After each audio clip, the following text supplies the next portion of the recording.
Racism in association football is the abuse of players, officials, and fans because of their skin color, nationality, or ethnicity. Some may also be targeted because of their association with an opposing team. However, there have been instances of individuals being targeted by their own fans. Racism in association football has been most studied in the European Union and Russia. Although racist incidents have been reported abroad, in response to racist incidents at association football matches, in May 2013, FIFA, the international governing body of association football, announced new measures to deal with racism in the sport.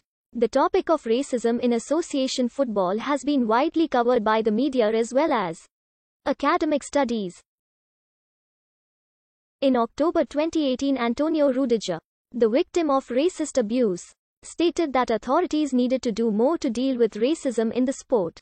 In April 2019, UEFA President Alexander Ceferin said referees should stop games if a racist incident occurs, whilst FIFA President Gianni Infantino called for harsh sanctions to deal with racism in the sport.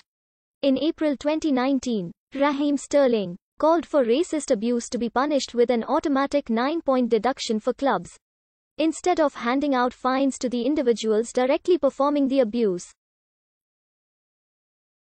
In April 2019, the Professional Footballers Association launched a social media campaign to make a stand against racial abuse, calling upon social media organizations and the game's authorities to take action against racism. In November 2019, Leon Balogun said there needed to be a collective response from players to racism.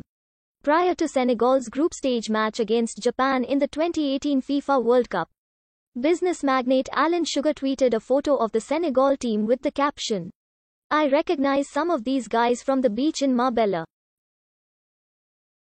Multitasking. Resourceful chaps. The tweet was criticized for being racist, with Osisu Obeyuwana, the associate editor of the New African magazine, claiming that Sugar was playing to a racist stereotype, and that no Senegalese or African will see this as funny. Sugar quickly apologized for the remark, tweeting, "I misjudged me earlier tweet. It was in no way intended to cause offense, and clearly my attempt at humor has backfired. I have deleted the tweet and am very sorry." During the 20th century until 1991, South Africa had segregation policies and segregated football leagues in which the South Africans, designated black race, were not allowed to play in the Football Association of South Africa. During the mid-1950s, attempts by mainly South African blacks to integrate the sport were stifled by FASA. In 1961, the FASA was suspended by the International Federation of Association Football for not complying with desegregation policies. During 1963, the ban was briefly lifted until it was reinstated in 1964 and remained in place for 28 years. In 1973, the South African Games were held, and attempts by the South African government to keep the games segregated and the teams racially determined and confined led to the International Federation of Association Football to pull its support from the event. They were drawn in due to the promise of it being a multiracial event.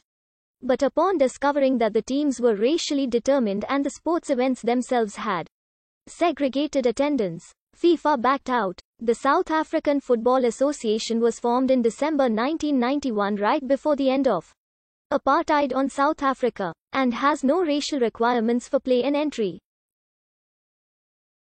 Following the defeat of Tunisia's national football team to Equatorial Guinea in the 2015 African Cup of Nations, at least 12 attacks were reported to have occurred in the capital and the southern city of Sfax. Some of these attacks were even against darker-skinned Tunisians due to their resemblance to the sub-Saharan country. This was extended to social media through posts which focused on enslaving blacks and letting them be killed by Boko Haram, a radical group. Hanif Adams, the owner of Lusaka Dynamos, was subject to racist remarks due to his Indian heritage while running for president of the Football Association of Zambia. Some individuals have been cited saying that a foreigner should not run FAS. An individual, when asked for reasoning, stated that, for the sake of national pride and patriotism, FAS should be run by indigenous black Zambians and not Indians or Pakistanis. Lusaka Dynamos neglected to back down from the race and told BBC Sport, "I am very disappointed for people bringing race issues into matters of football or any matter concerning the development of any country. Football racism and violence have decreased considerably during the 1990s through appropriate legislation such as the Football Offences Act, which made racist chanting unlawful. However, racist chanting has not completely disappeared and much current abuse is linked to Asians, resulting in many still feeling intimidated. Institutionalized racism plays a